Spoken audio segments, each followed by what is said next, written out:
coquettes, bienvenue sur ma chaîne. Aujourd'hui on se retrouve pour faire la revue de notre belle palette Norvina volume 1 de chez Anastasia Beverly Hills qui est sortie récemment, qui est sortie un petit peu... on s'est demandé pourquoi elle était sortie. Elle est sortie tout de suite après la Jackie Aina et apparemment il se dirait qu'il y a eu des fuites en fait sur cette palette et que c'est pour ça qu'elle est sortie si rapidement. A priori, c'était pas prévu tout de suite après la sortie de la palette Jackie Aina.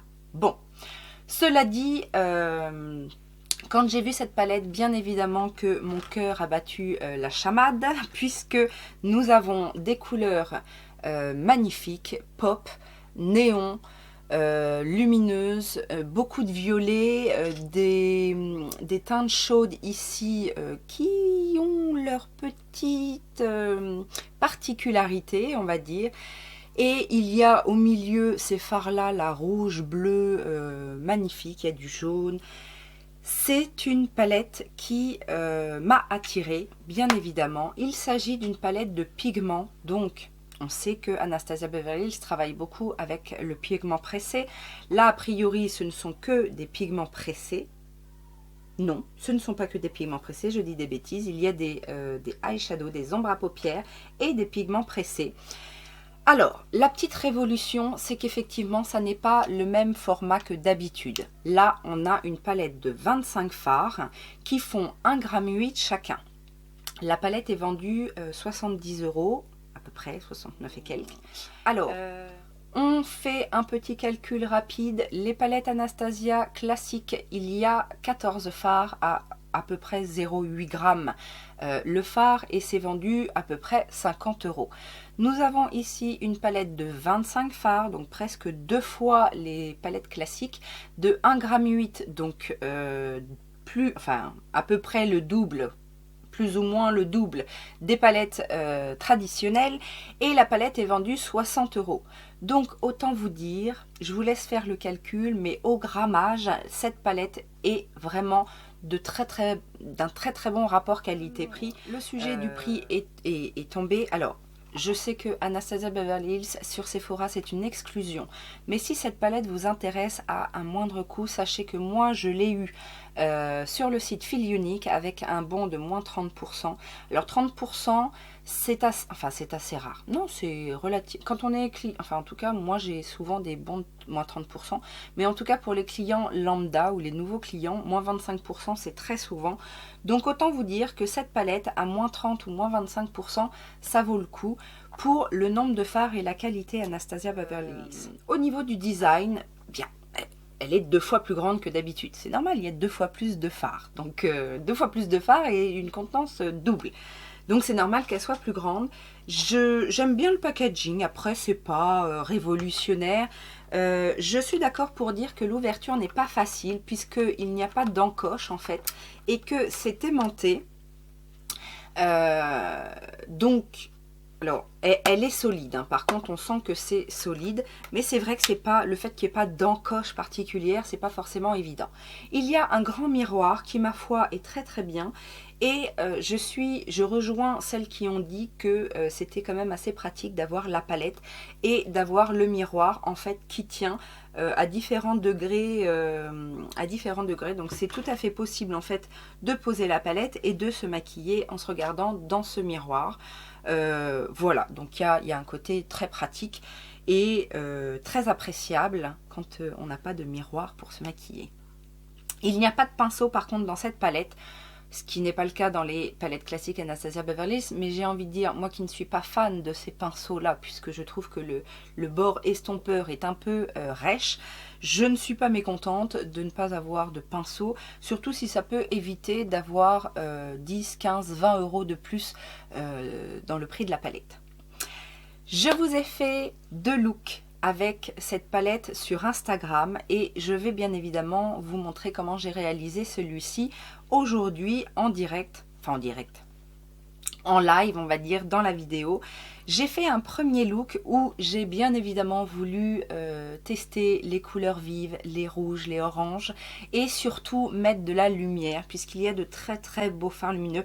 Il n'y en a pas beaucoup. La palette est beaucoup faite avec des fards mat. Il n'y a pas énormément de lumineux. J'aurais peut-être voulu un petit peu plus de lumineux, mais les mats sont tellement beaux que on lui pardonne. Donc ce premier look, j'ai beaucoup apprécié le faire. Les fards que j'ai utilisés étaient très agréables à utiliser. Et voilà, j'ai utilisé du orange, du jaune, du violet, un petit peu de rose en ras de cils. C'était un look assez estival, hein, on peut dire ça, assez chargé en couleurs et voilà, ce côté assez sunset très joli. Et j'ai fait un deuxième look où là j'ai voulu travailler avec les mats, où j'ai fait une espèce de dégradé dans les jaunes, orange, rouge, marron, rouge, avec un effet un peu smoké. Et les mats se travaillent très bien entre eux, donc là-dessus il n'y a pas de souci. Pareil, effet un peu sunset, très chargé parce que encore une fois ce sont des couleurs qui donnent envie de faire des choses assez présentes. Voilà, c'est pas une palette de neutre, hein, bien évidemment, et c'est pas une palette destinée aux timides. Voilà, j'ai envie de dire ça. Aujourd'hui, j'ai voulu justement faire quelque chose d'un petit peu plus classique, rester dans les tons plus naturels, dans les marrons, les dorés, etc. Pour vous montrer que c'est possible de faire ce genre de make-up avec la palette, mais encore une fois, bon, voilà, j'ai pas pu m'empêcher. C'est pas le look le plus naturel et le plus nude possible.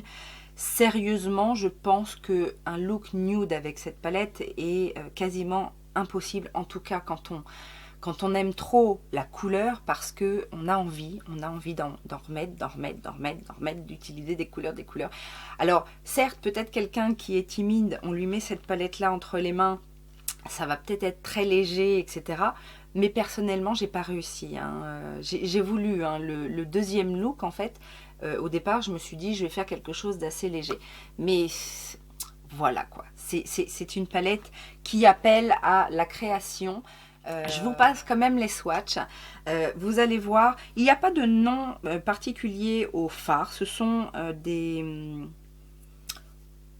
c'est un jeu, la bataille navale, là, les B5, E3, C4. Bon, bref, j'arrête mes bêtises.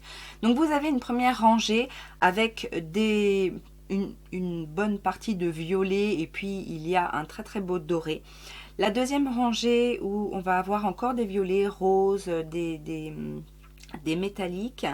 Alors, j'avoue que sur les swatchs, les deux lignes paraissent assez similaires. Oui et non. Il y a des ressemblances. Après, il y a une subtilité dans les teintes, surtout dans les teintes rose-violette.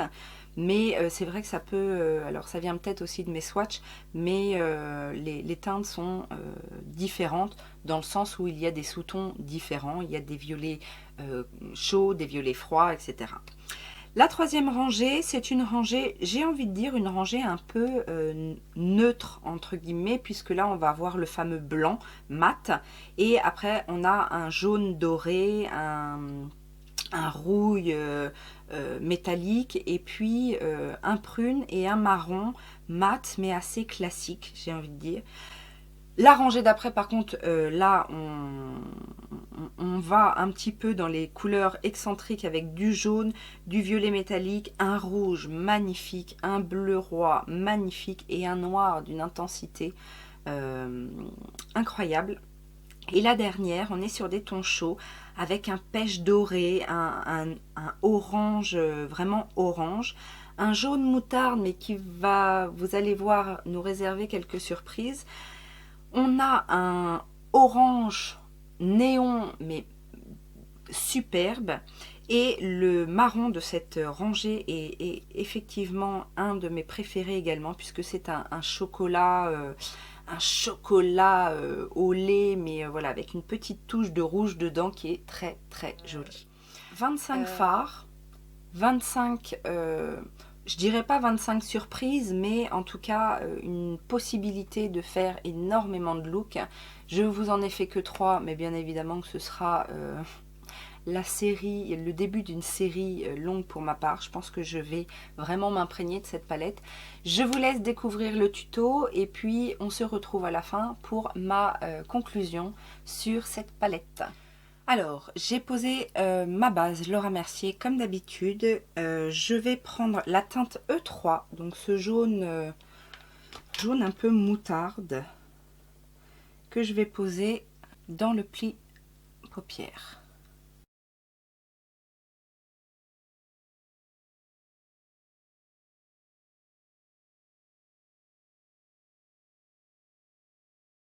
Alors c'est marrant, ce jaune qui paraît jaune moutarde un petit peu dans la palette.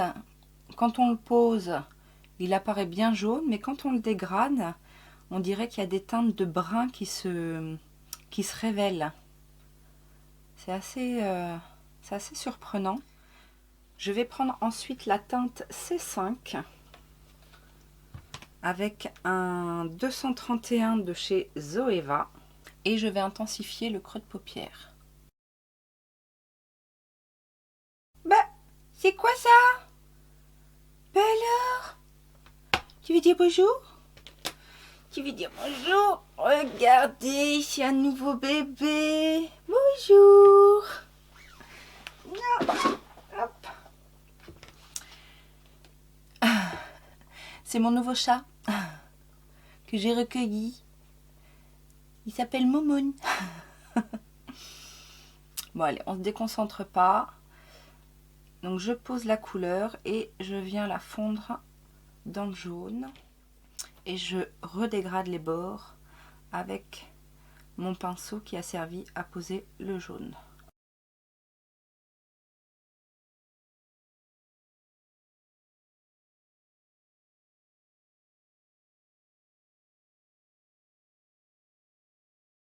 Ensuite avec un pinceau plat, donc là je prends un BH Cosmétique qui est le numéro 7.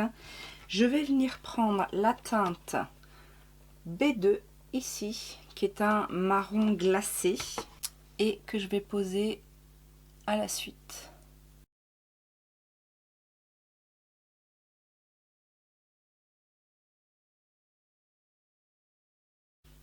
Et je garde le même pinceau, mais je vais prendre l'autre côté et je vais poser la teinte E1. Donc cette teinte pêche dorée, on dirait, que je vais poser en coin interne.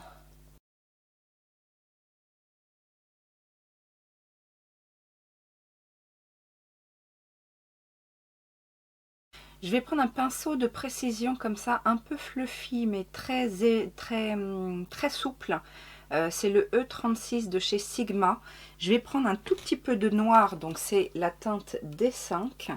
Et je vais venir fumer le coin externe, mais de manière subtile.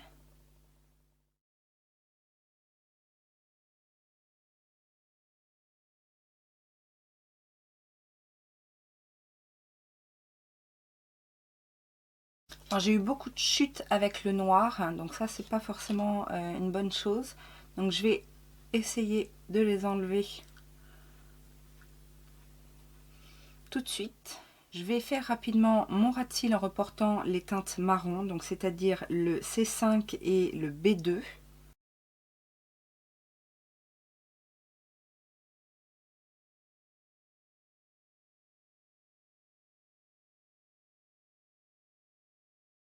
Je vais finir le look en mettant une pointe de blanc, donc c'est-à-dire C1 en coin interne.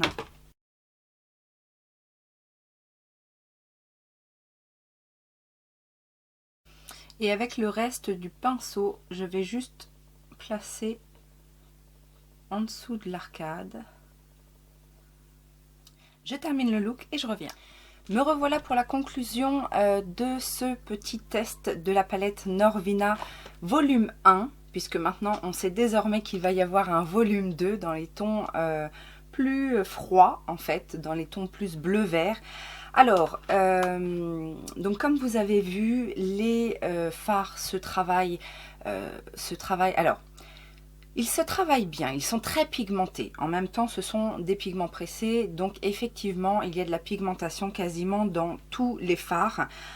Il y a des petites différences entre certains fards, mais j'ai envie de vous dire, c'est normal, ça dépend de la couleur, ça dépend du rendu, etc. Il faut faire attention au noir, qui est très intense, mais très poudreux. Il y en a d'autres aussi qui sont un petit peu poudreux et qui peuvent voilà, faire des petites chutes comme ça, surtout dans les teintes foncées. La teinte la plus pâle, c'est celle-ci, c'est la A1, qui est un satiné, mais voilà, il faut y aller à plusieurs reprises en fait pour avoir quelque chose de sympathique. Les fards métalliques sont très crémeux, sinon après les autres sont assez poudreux, assez secs, assez poudreux. Les satinés, donc effectivement A1, E1, qu'est-ce qu'il y a d'autre ? Je crois que c'est tout. D4 va être un petit peu comme ceci parce que c'est un mat mais avec des petites nacres à l'intérieur. Ces fards là ne sont pas d'une extrême luminosité. Il y a beaucoup plus de lumière en fait dans les crémeux, dans les métalliques. Comme B2 également, donc vous avez vu, alors on peut faire des jolies choses, mais c'est pas des fards qui vont être très lumineux, mais après il en faut également. Alors j'ai adoré travailler avec cette palette, surtout pour les looks, enfin franchement quand je vois cette palette elle me donne envie de couleurs, elle me donne envie de choses très punchy. J'ai voulu également faire quelque chose d'un petit peu plus naturel, entre guillemets, enfin en utilisant les couleurs un petit peu plus naturelles, on est capable de le faire, mais c'est vraiment pas ce que la palette m'appelle, enfin ce qu'elle m'inspire plutôt. Les violets, alors effectivement, les violets, comme ça dans la palette, on peut se dire, ils sont différents. Une fois swatchés, alors une fois swatchés, hein, swatchés au doigt, quand on les met tous les uns à côté des autres, c'est pas forcément évident, c'est subtil, mais en même temps, voilà, il y a des violets plus froids, il y a des violets plus chauds, les deux roses. Alors, les deux roses sont très différents, hein, le rose électrique ici, mais ce rose-là est quand même assez intense, c'est pas un rose pâle du tout. Donc voilà, il y a des petites différences, mais plus subtiles qu'elles n'y paraissent en regardant en fait la palette comme ceci. Les marrons, j'aime beaucoup les marrons de la palette, que ce soit le C4 qui est un marron bordeaux, celui-ci qui est un vrai chocolat, celui-ci qui tire vers le rouge aussi. Vraiment, il y a des belles couleurs. Peut-être un petit peu déçu au niveau des jaunes. Alors, celui-ci, je l'aime beaucoup, puisque comme je vous l'ai dit, il est jaune un peu... C'est un jaune terre, en fait. C'est-à-dire que c'est un jaune ocre qui, quand on va l'estomper, va avoir un sous-ton brun qui est très particulier. J'aime beaucoup. Et ça se voyait pas forcément au swatch, c'est vraiment en travaillant le fard. Celui-ci, j'aurais voulu qu'il soit un peu plus punchy. C'est un joli jaune, mais du coup, j'aurais préféré, ou alors d'avoir un autre jaune. Celui-ci est intéressant, mais j'aurais voulu avoir un jaune encore plus éclatant, en fait, plus peut-être néon, plus électrique, peut-être en remplacement d'un violet peut-être, je ne sais pas, ou les trois couleurs ici, orange, rouge, néon, corail, enfin ouais c'est un corail néon, sont magnifiques. Je pense que c'est quasiment mes préférés de la palette, parce qu'on les retrouve pas partout. Après, mes critiques, ça va être principalement qu'il manque une vraie touche lumière, parce que ce fard-là n'est pas assez lumineux pour être une touche lumière et qu'on a un blanc mat. Alors même si c'est un très bon blanc et que ça peut fonctionner quand on aime les touches lumière mat ou même le dessous de l'arcade, ça a fonctionné, mais j'aurais aimé une touche lumière lumineuse, si vous voyez ce que je veux dire. Je ne suis bien évidemment pas déçue. Je me tâte pour le volume 2. J'avoue que je suis un petit peu moins attirée par la Color Story de la 2. On verra bien. Voilà. Mais je ne peux évidemment que vous recommander cette palette si vous êtes... si vous manipulez quand même assez bien les fards très pigmentés. Si vous débutez et que vous avez peur de vous louper, franchement, dirigez-vous beaucoup plus sur les palettes classiques Anastasia si vous voulez du Anastasia ou d'autres marques bien évidemment moins chères. Par exemple, si vous débutez, que vous avez un petit budget, allez plus vers Makeup Revolution. Vous allez trouver des couleurs très éclatantes et qui se construisent petit à petit et avec lesquelles vous finirez par avoir de la couleur. Mais ça peut être un petit peu casse-gueule pour les débutants.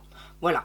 Moi, c'est effectivement la remarque que j'ai à faire parce que même moi qui manipule les couleurs, les pigments intenses, etc.